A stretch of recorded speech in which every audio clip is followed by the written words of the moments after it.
You are listening to Spotlight Sessions with Justin Bamforth. The program provides an inside look at the creative field through exclusive conversations with industry professionals. Every episode is recorded live each month in the Adobe Creative Career Discord. Check out the show links to learn more and join for free, or visit adobediscord.com and click on Adobe Creative Career. This episode was previously recorded before a live listening audience.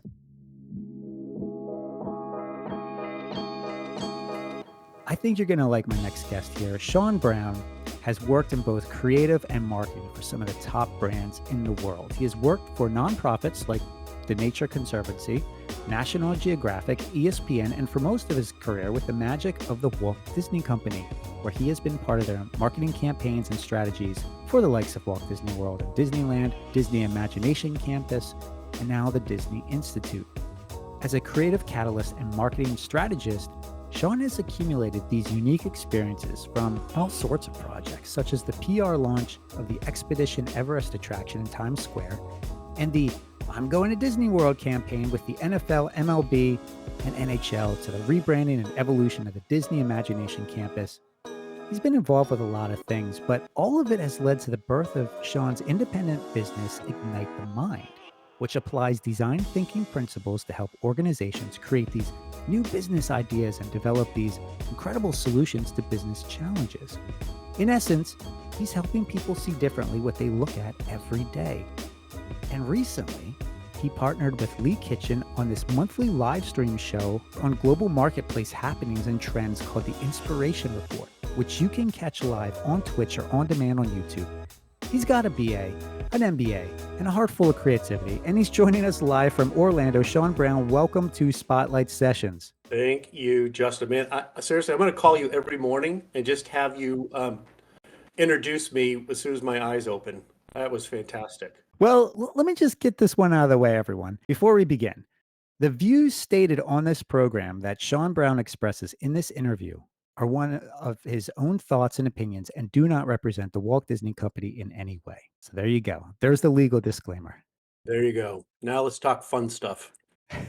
Fun stuff. I met you at a marketing conference down in Orlando a number of years ago. It seems like just yesterday, but that was, what year was that? Was that pre-pandemic maybe? Might have been just before. No, actually, it was just as we were coming out of the pandemic, I think. So probably 21, I'm going to guess, thinking of when Yes. conferences started up again. Yeah, something like that. 21 or, yeah, about 21, 22. Yep. Either way, though, we had some awesome conversations there at that marketing conference. We didn't get a chance to really get into everything. That's why I wanted to have you on this show.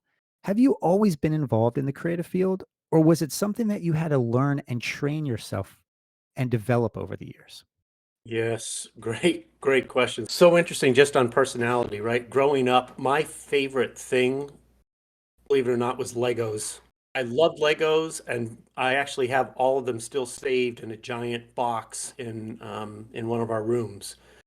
Um, but I've always just had an interest and a knack for creativity and ideas and creation. But when I graduated from college, uh, my first long-term job was with a small ad agency in Providence, Rhode Island.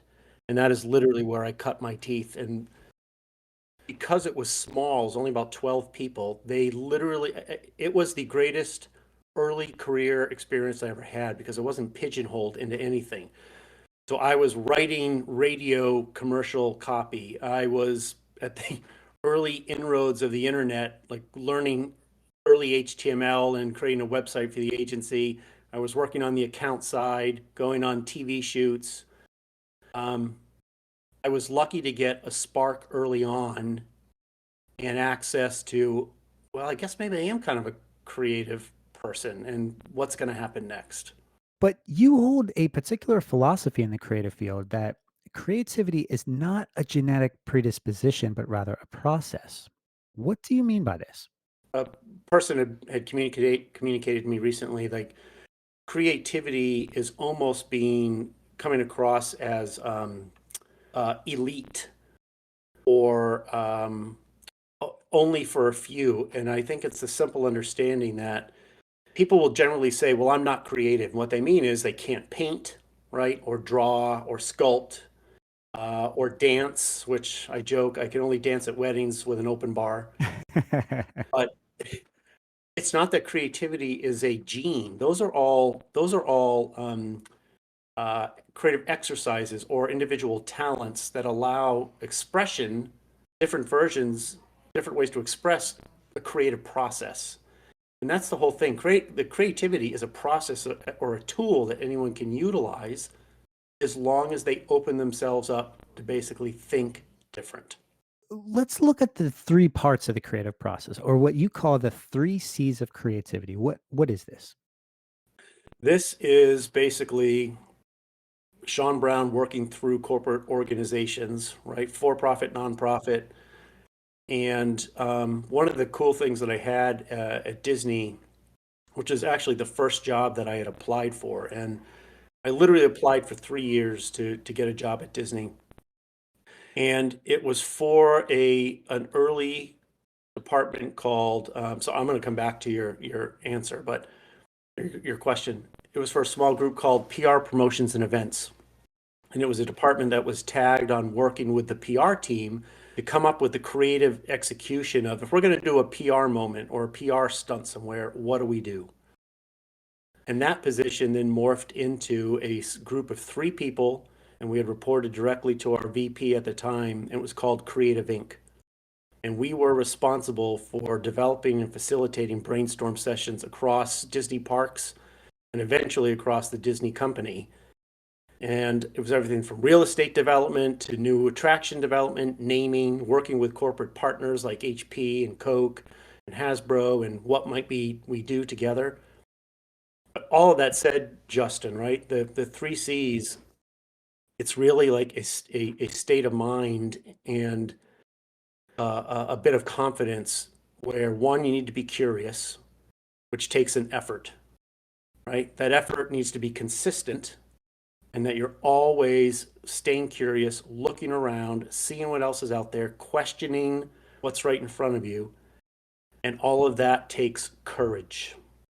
And it's the courage of being in a company or a team and being confident enough to be the person who's going to say, well, what if this happened? Or what would happen if we looked at this different? And what's interesting about all 3 of those things is there's nothing there that necessarily you have to be born with or a talent. It literally is a mind shift and a way of being and how to think about things different. It's either creating new things or solving problems.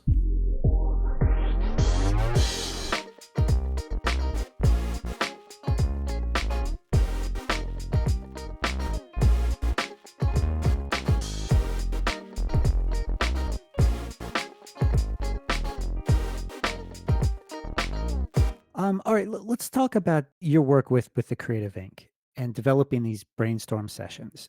What did this look like? Help us better understand this. Gosh, I could talk about this forever. We're a group of 3 people who just happen to be highly creative and all extroverts. And of course, we had the benefit of being in a culture like Disney that supported creative exercise and exploration, right? Like wanted you to guess or second guess the norm or go down what if. But the interesting thing here is everything started, and especially now, in the early days, we were kind of making it up a bit and making up exercises. But where it evolved, and a lot of this comes from the Kelly brothers, who are the founders of IDEO, IDEO, who really developed design thinking. Everything still comes from a strategy, right? So before doing a brainstorm session, there's nothing creative up front. At first, it's okay. Well, what are we trying to solve for? Are we asking the right question? What is it that we're trying to accomplish? Great. So if we're going to think through this, what is the situation around the business or the opportunity? Challenges, history, competitors, other examples of just interesting stuff that we might be able to steal from or borrow or repurpose ideas from. Couple more things. Who's coming to the session?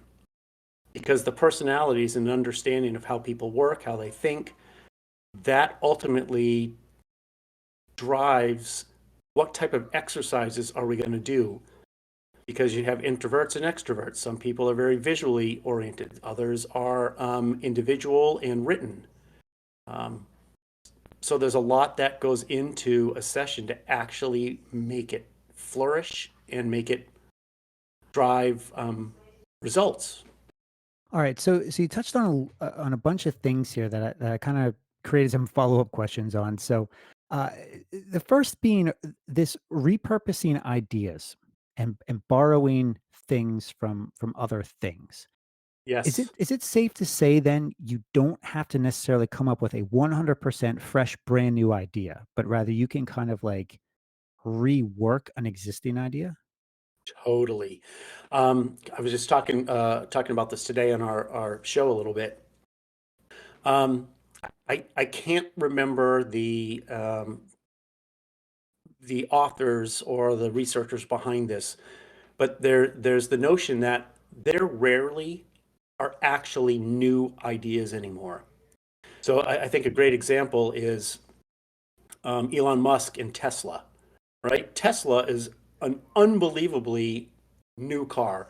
So let's just say that that was the first EV, right? I mean, there were other things that were being experimented with, but point being, he's the most successful. But at the end of the day, it's not necessarily new. It's a car. Cars already exist. He just figured out how to do it differently and evolve it. So one of the interesting things, that there's a concept known as freshness, and the idea of freshness is that you expose yourself constantly to things that you're not looking at all the time. Simple thing might be driving a different way to work. When you do that, your mind has to get out of its quiet zone, right? Because a lot of times we do things we don't have to think about it. Brushing our teeth, taking a shower, you just automatically go through the process. Freshness makes you have to pay attention, reading something different, listening to different music, going to a different show, exposing yourself that way. All of that is what becomes a toolbox, right? That never leaves us. And you go in there for inspiration when you're trying to find new opportunities or solve problems. Do you keep like like an idea box or like a bunch of things where you put those creative ideas? Oh my God. My wife has learned, she has done a really good job faking her enthusiasm, because I literally have in my phone, uh, written in notebooks, all my different business ideas. So they're kind of scattered and all over the place. And it's both a blessing and a curse, because it's like I can never shut off, but I'm always capturing things. Uh-huh. But then it's almost a little bit of paralysis because there's too much. Yeah, that's part of the creative's curse, right? Is the analysis paralysis. Yes. Too much to draw from a completely blank canvas, and we don't know where to begin, right? So, like, let's start there with like the blank canvas. Are you afraid of the blank canvas, or do you like to have parameters to be creative within?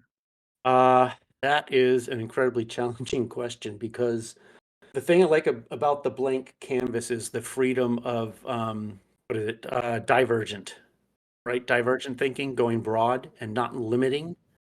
One of the great processes is removing barriers and just going where things go, because you can always pull it back later, right? But it's the constant pushing and pushing and pushing that starts to lead you into really new creative ideas. I think that there was a number where you don't actually start to get to a new idea until around, is it number 30? Once you've exhausted kind of the obvious and the traditional and the safe, that's when you start to get outside of your comfort zone and start really pushing for new ideas. So I like the blank canvas for that. Um, but then the parameters also help to give you jumping off points. It's inspiration. So if you're like, well, okay, we're going to come up with this new product idea, but it can't have wheels. To which my mind goes, okay, well, if it can't have wheels, but it could have blades like on a skate, or maybe it hovers, or it has tentacles like an octopus. Like it actually it's inspiration. So before you begin anything, it's really the design thinking, right? That is where it begins. Like you take time to just brainstorm and just let your mind go wherever, right? Yeah, the principle with design thinking is that it is based on human need, right? Human understanding. So it's not design out of technical requirement or financial restrictions or hey, we have these leftover parts. Design thinking starts with an understanding of human behavior.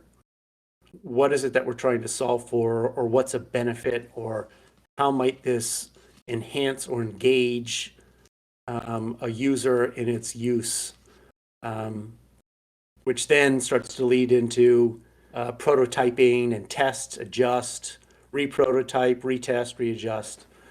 But I think so many times,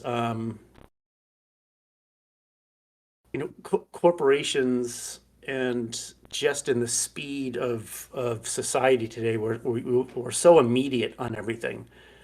And it's like, rather than stopping for a moment, picking your head up and looking around and outside from your desk or a project or your own company and doing a little research, we just act so quickly. And I think many times missing the mark more often than we really should.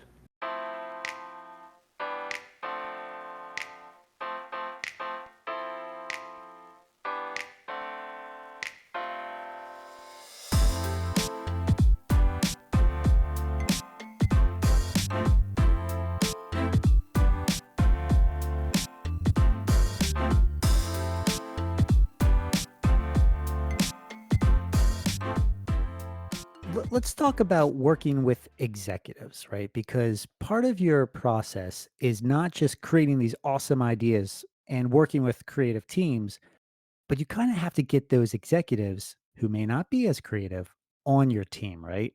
So when you're pitching these wild ideas, when you're pitching these great initiatives, what are some tips to pitch ideas or present ideas to executives who they just don't get it?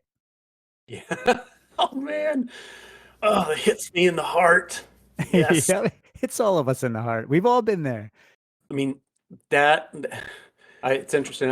I took a 3 month class through MIT certificate program on mastering design thinking. And the brilliant part of the model that MIT was talking about is partner or executive buy-in, because that's the reality, right? Um, that leads to funding, that leads to support and resources. The first thing I say about executive buy-in is one, you got to know your audience.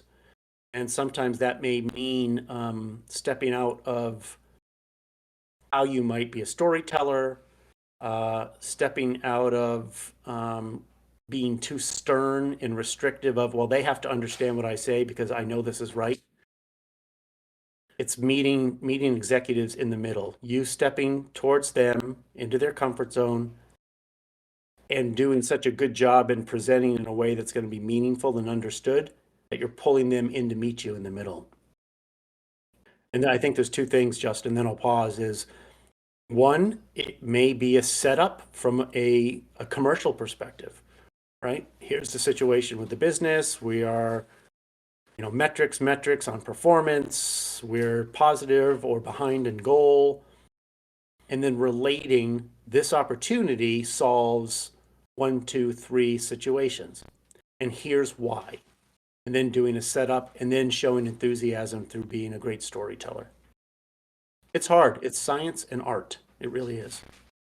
And like you said, it's knowing your audience, um, knowing what resonates with them, how to speak with them. It's fostering those relationships outside of the meeting, outside of the presentation, getting to know those coworkers, those colleagues, those customers, right? Doing so much more that that goes beyond design, that goes beyond creativity. It's really just reaching them, finding ways to reach them. And that can be a challenge. That's honestly one of the reasons why, again, my interpretation of what does it take to implement a process of creativity is the courage part. And the courage part comes to it's both for self that I'm gonna have to be flexible, right? That's how I'm going to have ideas and opportunities become successful, is if I'm flexible in my own thinking and my own appreciation of diversity of thinking and letting other comments and ideas come into the idea that I have. But then it's also the courage of, hey, I believe in this idea and opportunity, and I'm going to put myself out there for it. And yeah, it may not be a traditional a norm in the organization or a norm with my group or my school, but I believe in it. And for the power of creativity, I'm gonna be courageous here. It's kind of like the movie We Bought a Zoo, right? All it takes is 20 seconds, I think, 20 seconds of courage. It's like sometimes you gotta have 20 seconds of courage and put the idea out there. What about rejection? Because for a lot of us who've been working in the field, we get rejected almost daily. And for those of you who are brand new to the field, you better develop a thick skin because you will be rejected. How do you handle rejection? How do you maintain that positive mindset, just being shot down? I'll first go just from the perspective of, let's say we're working in a team, right, and working on an idea as a group of people. There's a notion of brainstorming where, as people are sharing perspectives with each other, right, working in a group, the notion of someone making a comment and building off of it versus shutting it down. So Justin, you and I might be in a brainstorm, and you say something, and instead of going, yeah, buts is what causes other people around to shut down and be like, well, they're not going to listen to my ideas. I'm going to stop contributing. The exact opposite is, Justin, you kick off an idea, and I'm like, yes, and we could also consider going down this path or adding this to it. So there's this element of just communication in a session in a group of people who are trying to utilize the power of diversity of thought and diversity of thinking and allowing it to flourish. The other side of, okay, being shot down where you're working within a company, and I'm totally ignoring the aspect of owning your own company, right? That's a bit of a different situation where you have the keys to the car and you're the ultimate decision maker. But I think the majority is, okay, I'm working within an organization, I don't own it. Someone else is writing me a paycheck. Hopefully, it's a big one. And I believe in this idea wholeheartedly. I've got research to support it. I built it out. I've worked with teams. I've gotten input from other areas. And it goes to our leadership, and they go, well, yeah, I appreciate that, but we're not going to do that for whatever reason. And it's a shot. It really is. But I think to your point where there's just a bit of reality of um, sometimes it's going to work out and sometimes it isn't. But you keep pushing on the creative, on you leveraging creativity because it's a superpower and it is value to an organization. So maybe it wasn't the idea that hits this time, but the next one might, and that keeps you going. I love that. I'm writing that one down. Creativity is a superpower and is valued in organizations. I think that reminder is something that helps creatives continue, right? Because we need to be encouraged. Sometimes we get rejected so many times that our ego is completely bruised, if not completely demolished, and which may not be a bad thing, but but we need like those support, systems to kind of bring us back up because you're right, creativity is a superpower, but sometimes it's a thankless power, but I love those two examples that you used. The yeah, but shuts people down. But the yes, and we can also consider is a much better approach. I like that. Absolutely. It's an enabler, right? The other is a stop sign. The other is an enabler and a team builder and a welcoming a welcoming statement. It's like, yes, I'm working with you. I hear you. I acknowledge you. And I also have this idea. I know you're an extrovert. Obviously, you stated earlier. Yes. um, but on the creative team, there are also introverts. Hmm. What's the best way to kind of push those introverts into stepping outside of their comfort zone and becoming more extroverted or becoming more equipped with the skills that they may not have so that they can talk to more people? Well, it's interesting. This actually was a topic that came up in my day job, and it was a group of people, and we're talking about team members, broader team members in the department, and extroverted, and it came up in a few times about the folks that are introverted, and we had to stop ourselves and remind ourselves that one is not better than the other. It again is just a process, right? Either a process of presenting yourself, social engagement, thinking. So let's take it back to creativity. Introvert and extrovert is just a way of how do people best come up with ideas and think through opportunity. Me as an extrovert, I am way better with other people. I get energy from others, it's influence and inspiration to my thinking. Um, Otherwise, I'm talking to myself with a flip chart and a Sharpie. The introverted part is self time, self opportunity. Let me reflect, let me think through, let me write down. So, in a brainstorm session, that's where I go back to what you were asking about, what is a brainstorm? What does it look like in a creative session?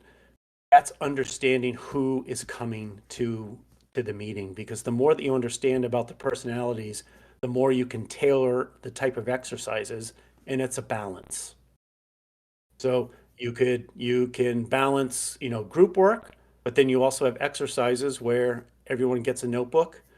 It's like, okay, for 4 minutes, we're talking about how to um, how many tires should be on a car. Um, Here's the inspiration for the exercise. Everyone, as you're thinking through, write down your ideas by yourself, put them on post-it notes, peel them off. We're going to come around and grab them and put them all up on the board. So now that introvert has time to process and think through in a way that's more comfortable, and never mind being comfortable as if that's a negative, it's actually more powerful and effective for them. So now we're giving them an opportunity in an exercise and in a process that actually helps them to contribute more in a better way.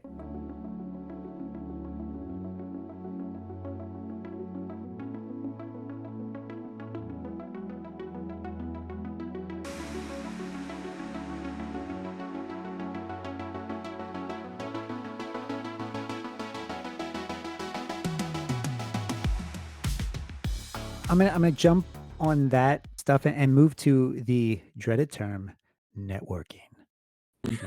I know a lot of you cringe when I say that, but you know the power of it. Yes. What about those of us who struggle with networking, who struggle with going to an event or a conference by ourselves, or something where there's going to be a lot of people and we need to be extroverted? We need to reach those other people.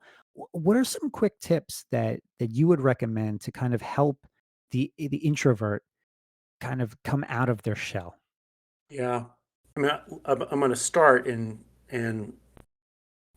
even as my daughters are 24 and 21, and that's actually one of the things that I had hoped to pass through to them is regardless of personality, the appreciation of the power of networking.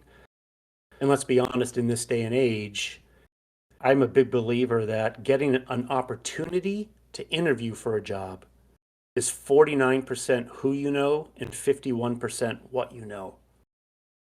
your network is just incredibly powerful to helping for opportunities. In doing so, and if it's literally live and at a conference or an event, to me, the best thing is finding it's going to be going back to confidence, part courage, but also leveraging the things that you're most comfortable with. Finding a small group or a person and having that 20 seconds of courage and doing an introduction and striking up a conversation. I know that's not a great silver bullet, so to speak, of this solves everything, but because there are others at conferences too, right? And I think generally it's find the opportunity with a single person or a smaller group, and over the course of several hours or a couple of days, it becomes a lot easier. You start to meet more people, they start introducing you, and you're finding yourself having conversations. We've got a big networking event coming up. Have you heard of Adobe Max? I have heard of it. I do not know much about it, but I am aware of it. Okay. It is the creativity conference, and it is a perfect opportunity for those of you who are listening to attend and just network with people. If you're a student, it's actually a lot more affordable, so take advantage of it. I encourage you guys to sign up for it. Max.adobe.com. That is the website right there. But if you can't go to Max, Mickey just brought up, meetups, Eventbrite, AIGA events and chapters. Are you a part of any of those AIGA events at all? I am not. No. Tell me more about it. It's geared toward graphic designers, but it's an incredible thing. It's an incredible opportunity to just network with local like-minded individuals and creatives. It's there's a lot of events out there, but going back to Sean's point, you have to have the courage, right? You have to just get out there and just try it because it networking, like you said, there's no silver bullet for it, right? There's no like quick, easy tip that we can give you here. You just have to work at it. Just have the conversations, just connect with people, start small, and just keep working at it. It's a skill that develops over time. And that's really the best advice I would say that we could give, right? I mean, just keep trying. Justin, I love that, and I'm reading some of the comments and the chat, and in a way, I feel bad saying this, like what you just said. It is a bit of that again, that 20 seconds of courage. Just try, and even if it's one time, right? So going to a conference or going to an event of some kind, and it can be you can make it, be very process oriented. Look for someone who looks comfortable or you think you're comfortable talking to. Look for someone who's similar. I mean, whatever that might be, and depending what the conference is and how they're breaking people into groups. And quite honestly, the next step could be people are talking. And honestly, I still get nervous doing it sometimes because it's like, okay, here's these four people talking, and here comes this random bald guy, and I'm gonna insert myself into this group. But most of the time, too, honestly, probably 85% of the time, I mean, that's what people are there for.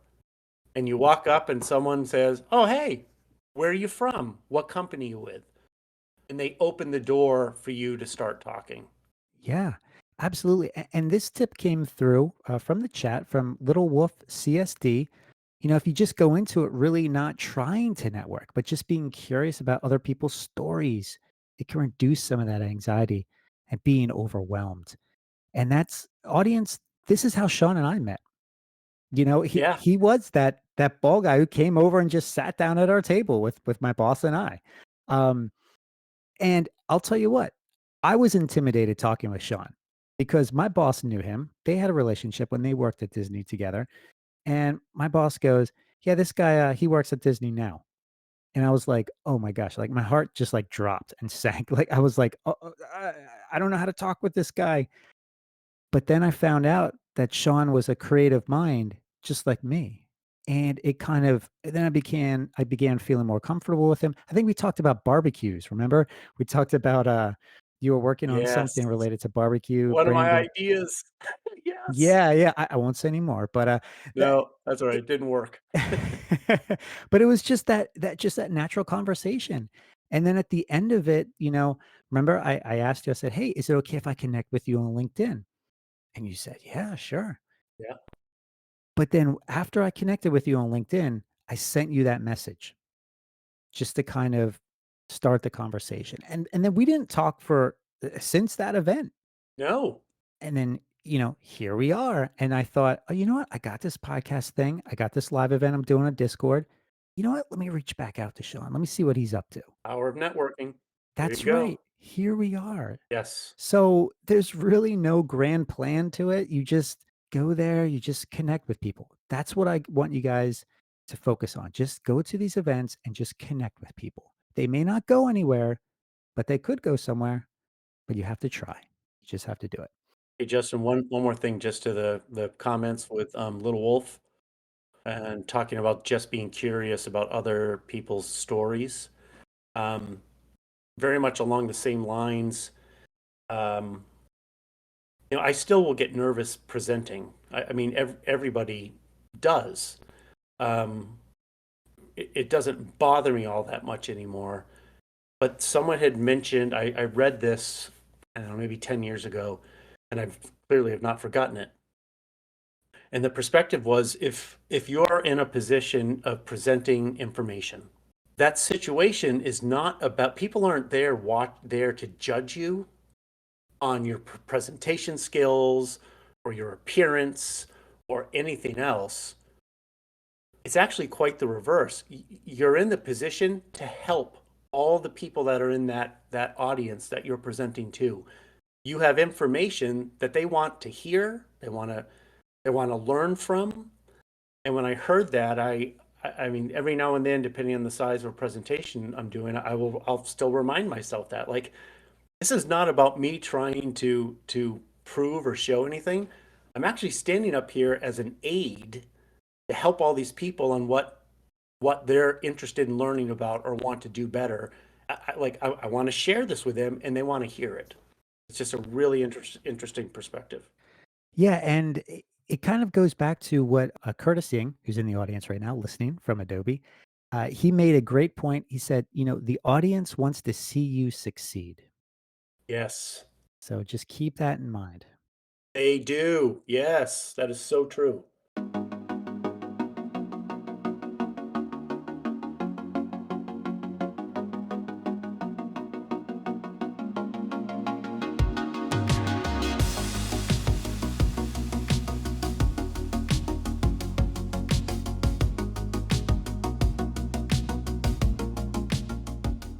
All right, let's talk about some of these awesome campaigns and projects that you've had a lot of success in, Yep. and some of these creative projects that you're most proud of. One of them you mentioned specifically, in our pre-conversation was one for Disney's Animal Kingdom, more specifically the Expedition Everest. Tell me about this. Yes. Okay, so look, stop if please. I'm going to listen to you to interject if I get rambling. Okay, Justin. Okay. So the setup was this. Disney's Animal Kingdom was launching a new attraction, and it was adding a roller coaster, right? Expedition Everest, which was a first of its kind to that park, and it helps to attract a different audience, so on and so forth. And the project was, hey, we need to launch this in true Disney fashion, right? There's a saying generally, um, when Disney does something really unique, people will be like, man, only Disney would do that, or only Disney could do that. Um, so the assignment actually happened to come and said, okay, you have 3 hours. I need a report. What do we do to launch the attraction in New York City? So myself and my leader, Whoa, whoa, wait a second, wait a second. You had yeah, 3 hours to come up with an idea for this huge event? 3 hours, my friend. Yep. Holy I moly. was getting stuff down on paper, putting it into a form that could be presented, and sharing it with our leadership. Yep. Wow, talk about pressure. That's the fun stuff, right? Well, at Yeah. least for me. So My leader and I at the time, we left the building, went to a crappy chain restaurant down the street, sat at the bar, and we just started going back and forth with opportunities. And where we landed, because this was a great example, Justin, of asking, would you want a blank canvas? This was a blank canvas. And this is what was being looked for because, again, it's way easier to edit and pull back than it is to start with something smaller and try to add to it. So this is where we landed. In New York City, the TKTS Island, the W Hotel looms tall over there. We wrapped two sides of the building with a visual of Everest, the mountain. We worked with a entertainment group called Project Bandaloop. Project Bandaloop does choreographed routines off of hanging on the sides of mountains or from buildings. And then working with Disney Imagineering and outside vendors, we converted the TKTS Island into a Himalayan village. And we had radio stations set up doing live broadcasts. And we had a 6-minute performance that ran on the side of the W building, to which we invited TV stations and media outlets. So we had 75 different media outlets come out to capture this moment. We had the infamous Walt Disney Imagineer, who was recently inducted into as a Disney legend, Joe Rohde. Last name is Rhode. Look him up. He is one of the most fascinating humans in my lifetime that I've ever come across. So all of this for the launch and opening of a new Disney attraction. And it still, to my stage, just blows my mind what we were able to do. What was that pitch session like? Like, because I would imagine this is very expensive. Yes. I know Disney has a lot of money, but executives want to save money. How did you get everybody on board? What was the couple things that kind of got them on your side? I love that you asked that. So going back for a second, just to thinking through brainstorms, right, and idea generation, and going back to the upfront of thinking through a strategy first. What is the criteria for measuring if an idea is viable or not? And that's endless possibilities. It depends on the situation and the company and the organization. But the criteria for Disney on doing this was a significant new investment in an attraction or a theme park that needed to make sure it was attracting a more thrill and maybe even say kind of tween teen audience. Wanted to be successful. It was new news. Yes, there was a budget, so as long as it fell within budget. And then the ultimate objective is how much awareness could be driven from this. What are the impressions from media? What's the reach? So here's this idea. Here's why we love it. Oh, and let's also add in there too the criteria of what would people expect from Disney, right?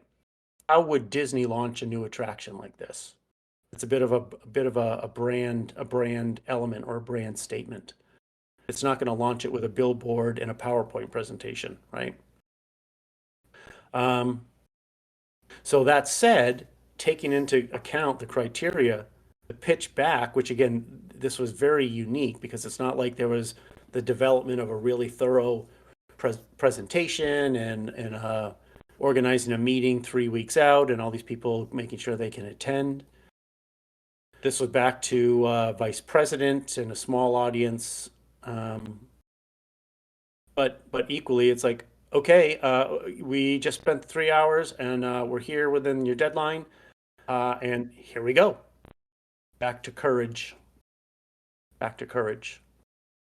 And being a storyteller.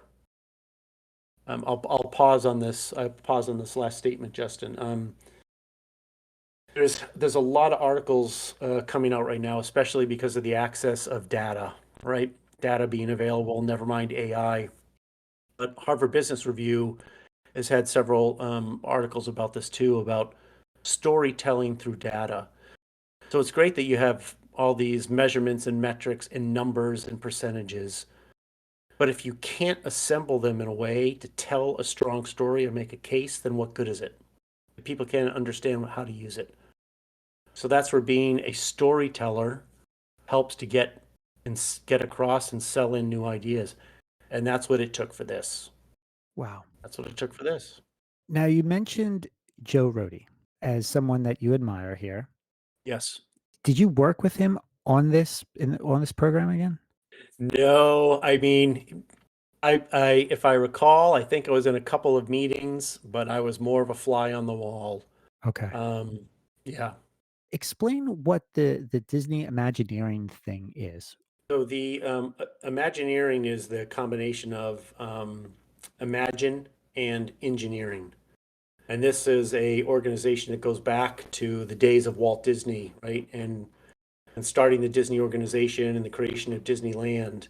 And he would go to his Imagineers as some of the most createful, thoughtful, mindful, and technical storytellers, literally, that he could have as his own toolbox for developing ideas and concepts. It's unique to the Disney organization. It certainly is not something that couldn't be replicated by others, but it is one of those cores of the Disney DNA is this amazing group of creators, thinkers, tinkerers, and folks with different talents and knowledge base that coming together through the power of diversity of thinking can create amazing things for Disney.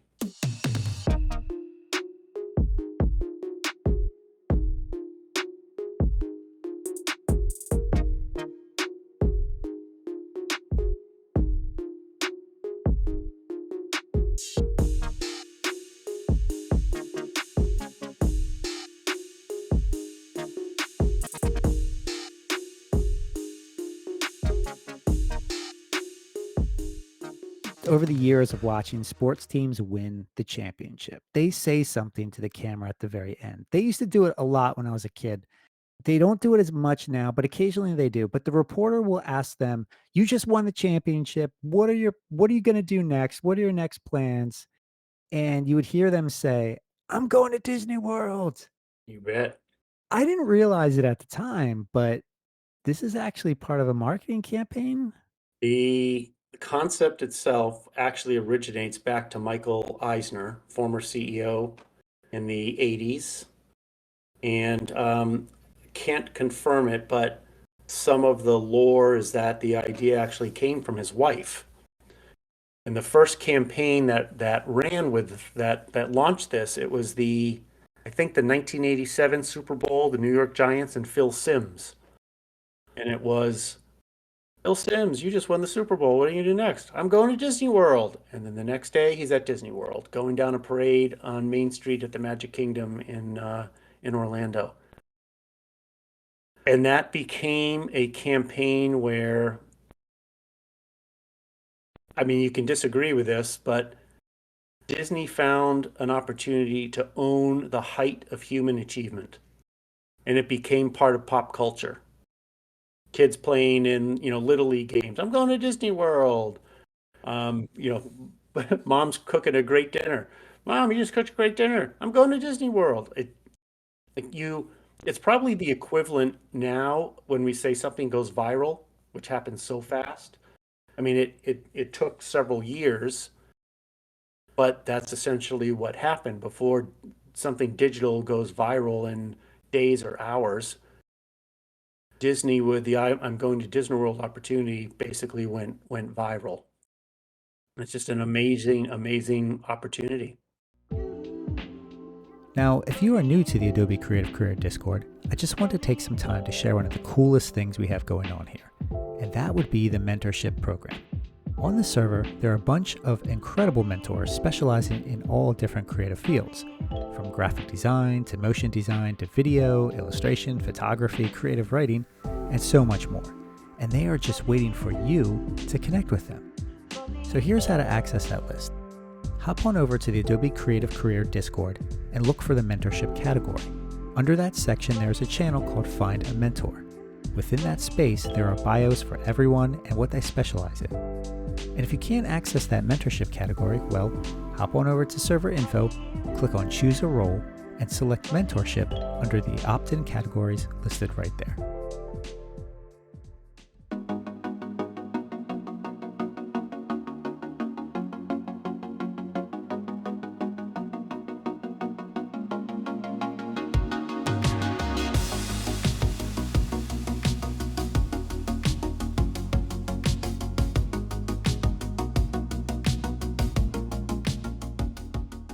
How do you keep the ideas fresh and not feeling recycled? Well, for me, it's funny. During the pandemic, I say I read a lot. That doesn't mean books, because it'll take me a long time to read a book. I feel like I have a short attention span, like squirrel syndrome. But I keep an eye on many things. And sorry, during the pandemic, I added up, totaled up all the newsletters that I receive, and I was receiving 31 different email newsletters, which is absolutely ridiculous, right? It's insane. I don't read them all end to end, but they come through. I look at the headline. They come through. I look at what's in the before the scroll, the first couple of articles that are in the newsletter. And for sure, over the course of 12 months, I at least get one unique piece of information or something that I've read from each of those newsletters every year. I gravitate to others, and I was even thinking, this is insane. I got to delete some of these, but then I didn't want to because, well, all right, it's not, it's taking me 5 seconds to glance at it every Tuesday or, every day, every in the morning. But for the times that I see something unique, I'm just going to let them keep coming. Right? I mean, it's not necessarily analysis paralysis. I just like being exposed to a lot of different things. So literally, there's a book. I pulled it out sitting in front of me, and if you ask me specifics, I won't be able to remember. Okay, but there's a book called Range, Range, written by David Epstein, and the subtitle is Why Generalists Triumph in a Specialized World. And when I read this book, and it gets a little thick in some places, so it's not completely light reading, but I'm like, oh my God, somebody gets me. Because I'm a person who loves to know a little about a lot of things. And the whole point of Range is, with the exception of some very specialized industries, like if you're a heart surgeon, right, or a brain surgeon, well, you better be able to go pretty deep in your vertical. Like you're highly specialized. But for the majority of us, there is, again, great power in having a breadth of perspective in many different things. And that's what the book essentially goes into deeper detail to talk about. Now, it is interesting. The copyright was 2019 before the pandemic, which is insane to think about. This was really before AI. But I still believe greatly in this. It goes back to the concept of freshness, exposing yourself to different things, because all of the stuff that you see and hear and taste and try and read and visit goes in a mental toolbox and inspires your thinking. Well said. Well said. A lot of great information tonight, guys. And to those of you who are just tuning in now, we're speaking with Sean Brown. He works over at Disney. He's got a website called ignitethemind.com. He also has a trend report called brainstorminabox.com. Make sure you check those out. I will drop those links in the chat here so that you can bookmark them. He's also on LinkedIn. What's the best way, Sean, for people to get in touch with you? I would say, gosh, that's why am I stumbling that? It's funny. LinkedIn for sure, and then go to Instagram. My personal account is for request. but I also have Ignite the Mind as Instagram account. Those are probably the best ways. Got it. Okay. So LinkedIn or Instagram, I just dropped it in the chat there. And for those of you who are listening to this show on demand, I will have that in the show notes. We've covered a lot about creativity, but you had this other concept that you mentioned pre-chat called greenhousing. What is greenhousing? I love that. It comes from the notion of of gardening, right? So in a greenhouse, you are you're nurturing and caring for plants. So you put a seed in soil, put it in conditions, it doesn't spring up immediately into a 6 foot plant, right? It happens over time. And the notion of greenhousing with brainstorming is exactly that. If you're working in a group or you walk into a meeting, it's like one of the worst things ever. And I might have actually even been an episode of The Office. And people come into a meeting, it's like, okay, we got to have a brainstorm. We need ideas for this. What do you got? Like, you need to warm up. You need to talk through opportunities. So the idea of greenhousing is before just saying, hey, I've got an idea. This is it. Put it on paper and let's share it somewhere. Let it breathe. Talk about it. Kick it around. Look at it from a different angle. Diversity of thinking and thought, utilizing everyone chipping into it. Yes, and what if, pulling it apart. And that may not even be just over the course of an hour meeting. It might be over the course of a week, right? And there's ideas that are on a board and people are walking by constantly, or digital brainstorm tools like Miro. Um, it's just the notion of creativity doesn't have to be immediate. It can grow and be nurtured over more time than just right away. Well said. I love that term, greenhousing. You mentioned Miro for working on ideas. What are some other tools that you use? And are there Adobe tools that you prefer to work with? Well, I'm sorry to the folks that at Adobe. They're probably not going to like my answer. Oh boy. All right, we're I gonna have to shut this down now. We have to Yeah, cancel the show. shut it down. So here's the reason. Well, I mean, part of the reason I say that is it is very. I don't want to say it's not that it's unexplored. It's unsolved. The effectiveness of brainstorming virtually versus people in a room together in person. And what I'm not doing is sitting here saying, well, hey, and back in my days, we people were all together in the same space and you can't do it electronically. You absolutely can. But I think what electronic engagement does is it adds to the process of in person. And whether that's part of greenhousing where you either start with a brainstorm in person and then ideas are shared electronically that have been measured and people decided these are the 5 best. Let's keep picking them apart or keep adding to them because people can't meet, all the time and every week or every day. So I think electronic tools are an enhancement to the process and not a either or. But I will say this, and my good friend Lee Kitchen, shout out to Lee. He was trying to engage and was doing a pretty good job. He had figured out how to choreograph utilizing Zoom and breaking out into breakout rooms to have virtual brainstorms.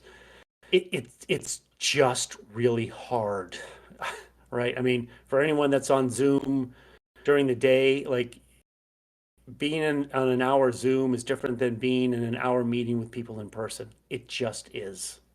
It just is. But I think electronic tools are an enhancement and, quite honestly, a different way possibly to even gauge folks that are more comfortable with individual opportunities, more introverted.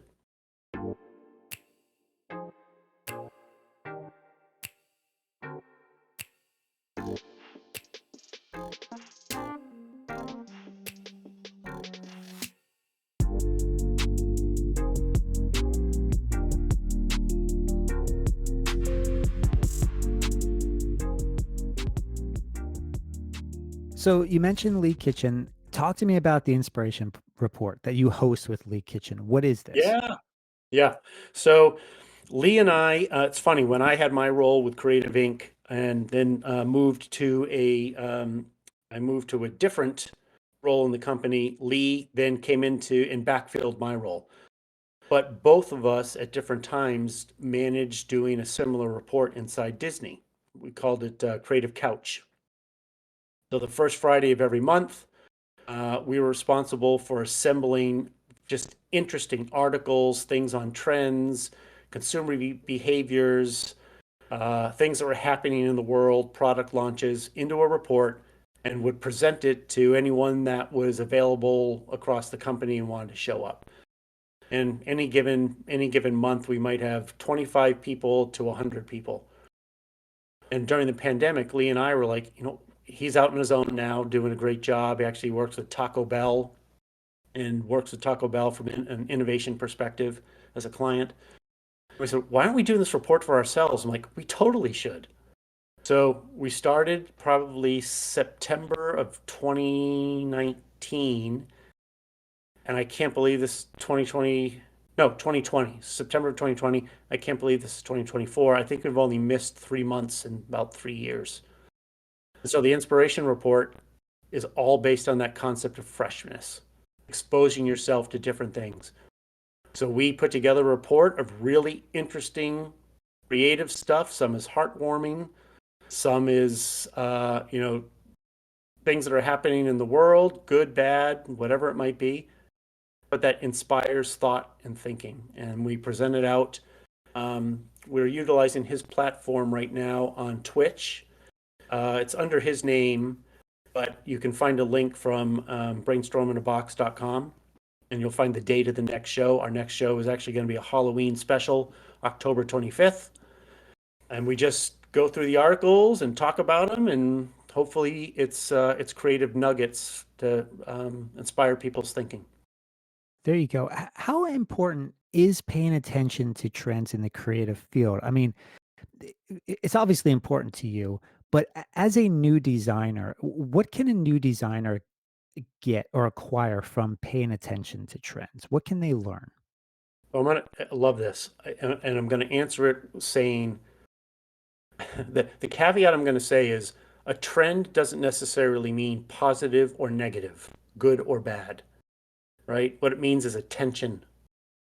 So I think when there are quote unquote trends happening, it means that there are humans and eyes on it, engaging with it, whatever it might be. So it's valuable if someone is a designer or a creator or working on a business or an opportunity. It's kind of the notion of fish in a barrel. Where are people? What is interesting to them? What are they thinking about? And then I think it's the assessment of, okay, is this short term? Is it something, it's a blip for, a month or so and it's going away? Or is it really an indication of consumer human behavior of, people are really thinking about this differently, or this is really going to change and have a longer term impact? What I'm working on needs to take this into consideration because it's a benefit to success. In the chat, Mickey poses this question of how do you keep up with trends? Because it feels like it changes a lot.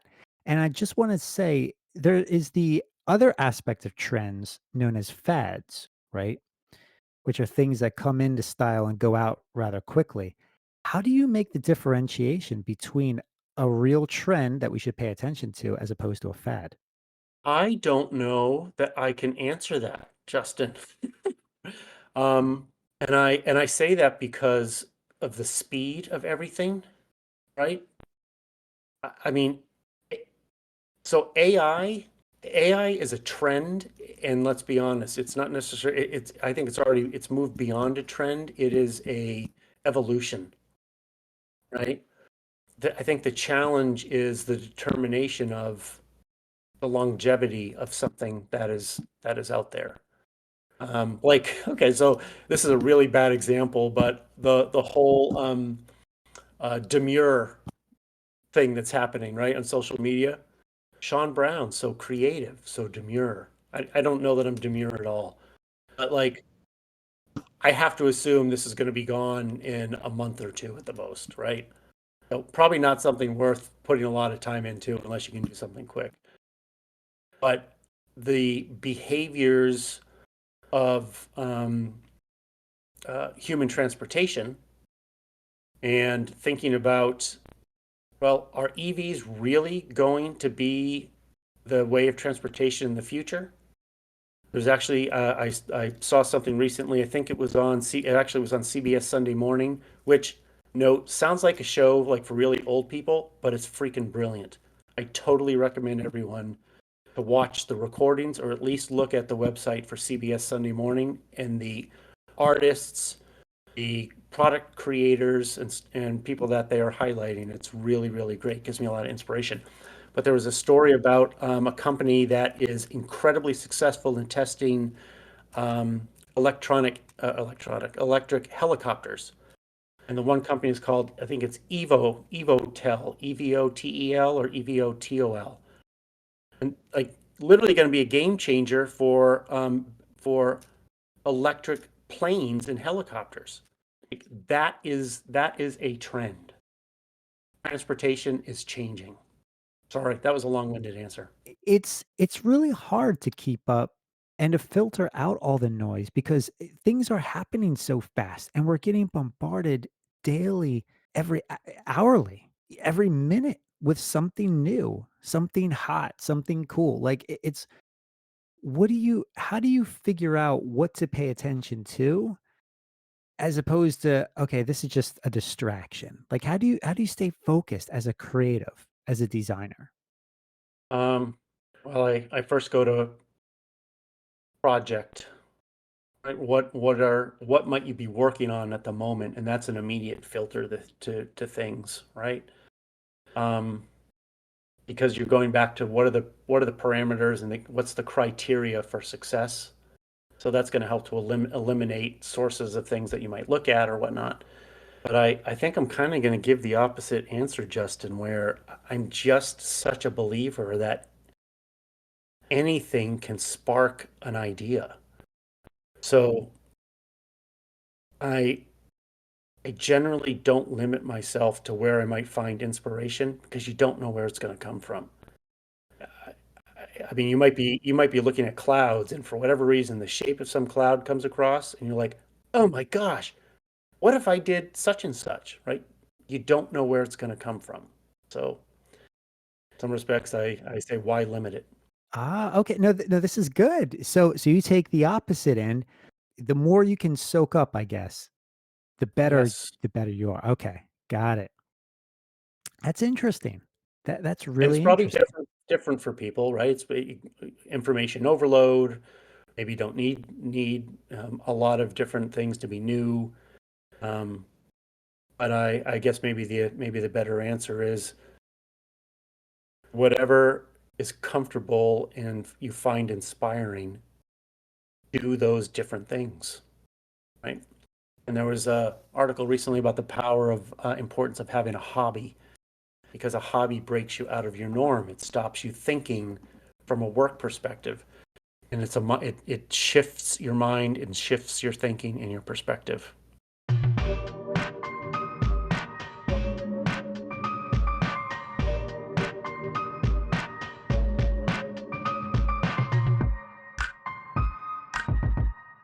What are your hobbies? What are you interested in outside of work? Too many things. Too many things that sometimes I don't do any of them. I literally have a guitar over my left shoulder that I've tried to play 4 times, and I love music, and I think about it probably 3 times a week. I'm gonna play guitar tonight, and then I don't. My wife and I are huge craft beer enthusiasts, which is a polite way of saying that we really like to drink beer a lot, and that's been just an amazing culture and unique inspiration.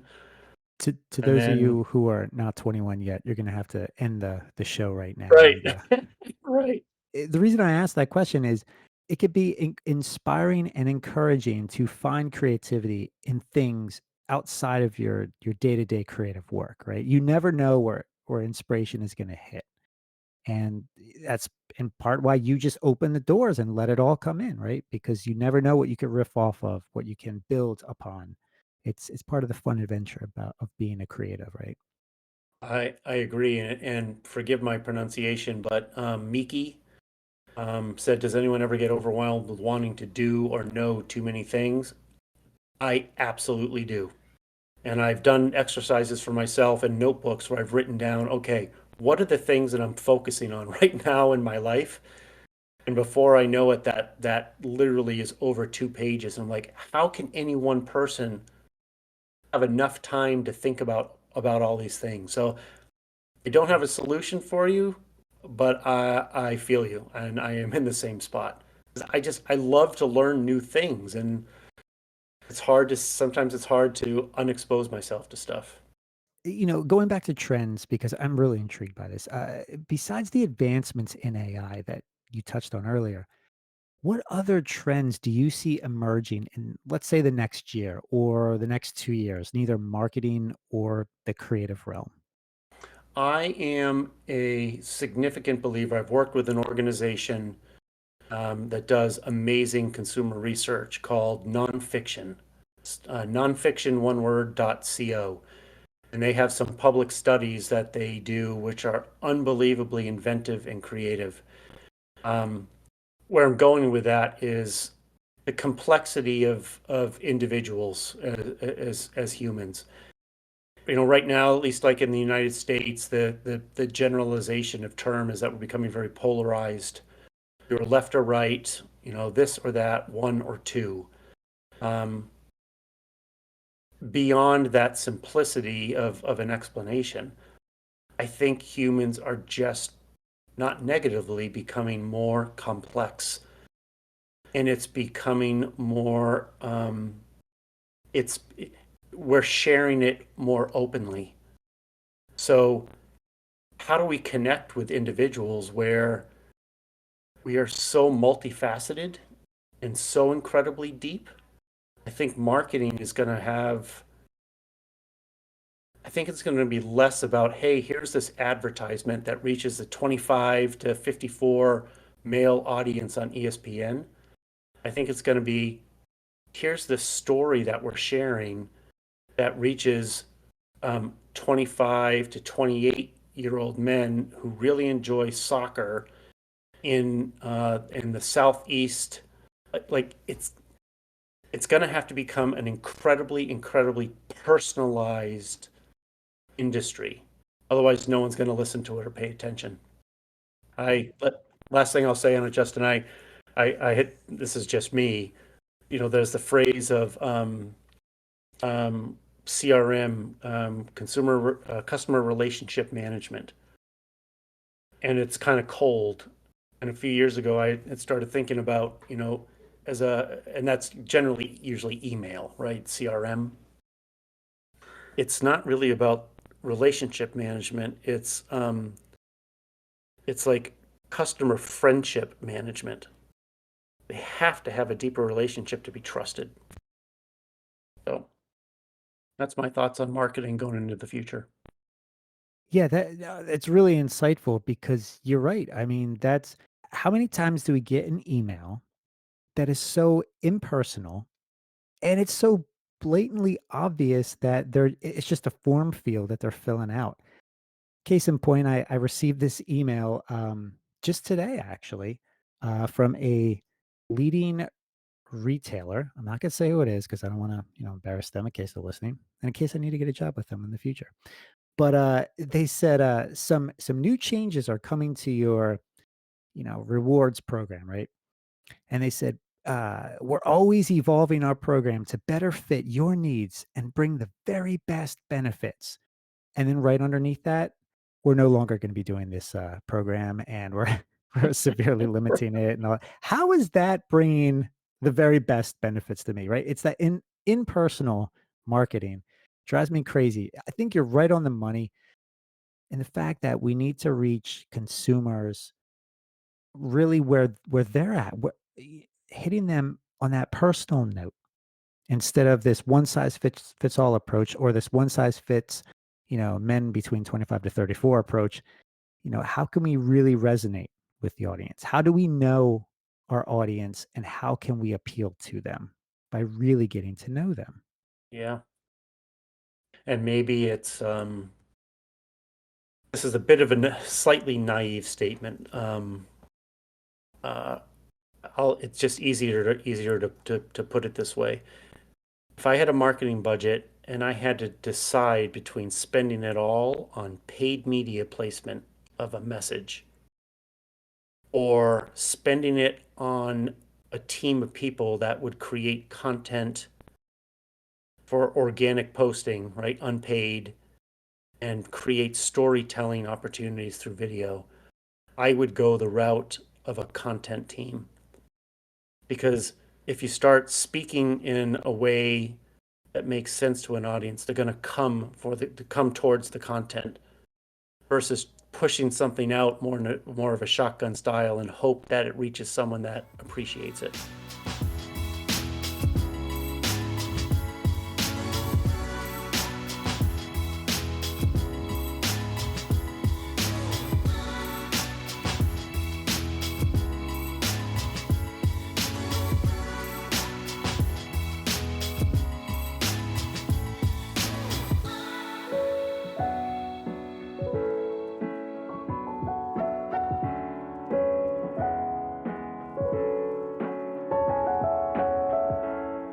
All right, since we have an audience full of creatives, graphic designers, video editors, web designers, a lot of different people. What are some simple creative exercises that designers can do if they find themselves stuck in a situation like you spoke about, having a big deadline coming up and literally no ideas? Yeah. Okay. So, first one, actually, I'm going to start with the one that's a little more complicated, but it's fun and it absolutely works. And it's literally starting from, depending whatever your situation is, you start from the perspective of what wouldn't we do? So you literally start making a list, and it again, just have the confidence to let yourself go. You will come up with a list of absolutely ridiculous things of you would never do this thing because of the brand of the company, or we'd never have animals drinking alcohol in a TV commercial, whatever it is.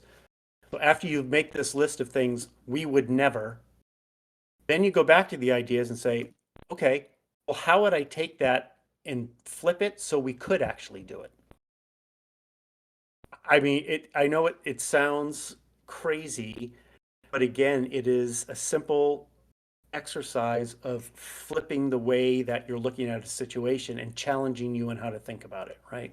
The other is, I mean, completely different. Taking a single object, it can be anything in your room. So I'm looking at a Diet Coke can. That's because had a beer and it's empty now, but it was after 5 for me. So a Diet Coke can, and you literally start making a list of attributes, whatever you see or it makes you think of. So silver, cursive writing, red, um, there's a pop top, it's cold, reflective, thirsty, sweet. All of those go down onto individual post-it notes. Put the post-it notes on your desk or on a wall, grab 5 of them, and then sit down. Okay, what do these words and phrases make me think of based on the situation I'm trying to solve for? They're jumping off points.